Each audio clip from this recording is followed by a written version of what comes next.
So today's podcast is called Before It Gets Crazy, Let's Be Friends. And we picked that because of three reasons. One, there are more singles today than ever before in history. The divorce rate keeps going up and people aren't talking anymore. So I think it's vital, and we think it's vital that we get back to this issue of being friends. So the reason why we're getting into this thing called friendship is because it's lost today. It's lost because of social media. When I think of like social media and like, so I've literally had a couple of I can't even call them relationships. I've had I've had a couple of relationships supposedly that could have been formed, but they only wanted to speak via text or via messenger. And I'm like, we're not connecting. Yeah. That's this. Social media makes it hard. Before social media, the likelihood of connecting on a friendship level would be easier sooner than later, kind of thing, you know. I have to agree with you, Karen, because at this point, it's so easy to just grab your phone and, somebody reaches out to you on social media and you're like, well, hey, how you doing? And they want to talk further. So they kind of try to get you to go over to another aspect of social media.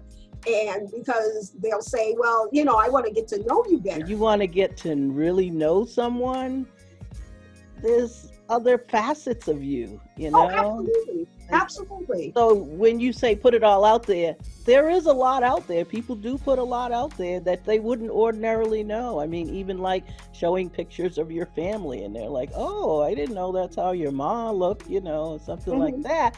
But to really know me, you have to connect on a personal level, Oh, absolutely. Right.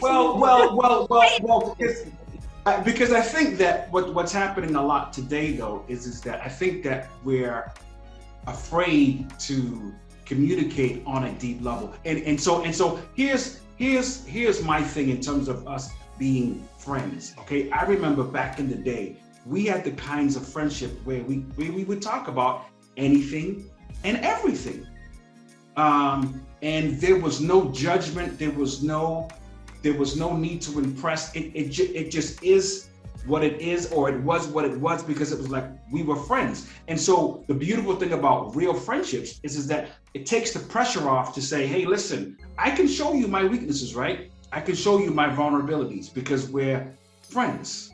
I think those are the best friendships. But you're still selective, I think. We still, we have discernment. We're looking like, I don't know if I'd trust that person all the way like that. I mean, we were talking about male, female, and also the same sex, guy friend, girlfriends, where you open up to the girl, you're a girl, she's a girl, and you go, I'm trying, this is going on, this, that, because you're kind of looking for someone to bounce things off of.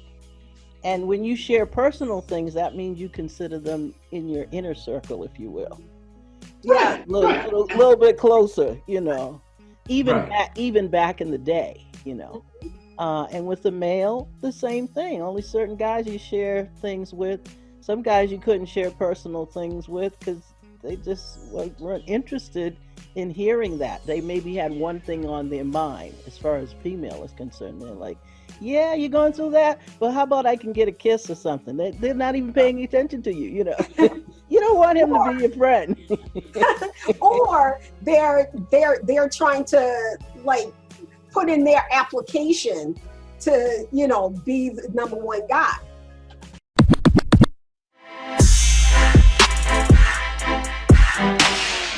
When we are friends, it takes the pressure off. You come out of the judgment zone. 2, you build some incredible potential. And I'm not just talking about relationships, I'm talking about businesses. It would be sad that our greatness doesn't get manifested because we're not pouring into each other the way we should. So let's build friendships, let's be friends. I want to thank my co-hosts Karen Penn and Sherry McIntosh. I want to thank you guys for listening. We'll see you soon, and peace. Peace.